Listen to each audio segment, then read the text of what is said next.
Oggi abbiamo il piacere di avere qui ospite con noi Michele Placido, un grande attore, ma anche una persona straordinaria che ha avuto il piacere di stare con noi oggi e di visitare questo nostro borgo. Mi hai fatto un grande regalo, mi hai fatto un grande regalo, perché veramente Siculiano è qualcosa di straordinario, perché qui si festeggia tanto, ma si celebra anche tanto la visita al Museo Senna.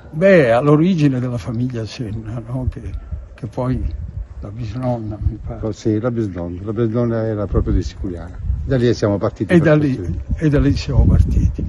Poi anche la chiesa meravigliosa del santuario del Crocifisso, poi il palazzo Agnello, ma siete fortunati, e poi andremo al castello adesso. Al castello, ma poi soprattutto la natura, il mare, è una cosa, io direi che è una cittadina unica da un punto di vista paesaggistico e storico. E noi infatti coniughiamo il mare con la storia, e sono due cose che insieme poi diventano un'attrattiva turistica interessante, insomma, su cui puntiamo.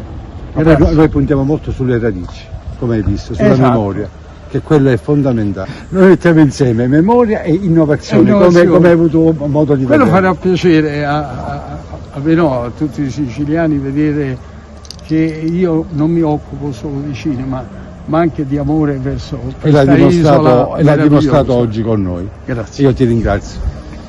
Devo dire che è stato un incontro molto proficuo. Credo che sia anche l'inizio di una collaborazione di cui ancora non sappiamo bene la natura, ma sicuramente si è instaurato un bel rapporto, e quindi lui ama molto la Sicilia, ama molto i panorami e ha apprezzato Siculiana per la sua storia e per il suo mare.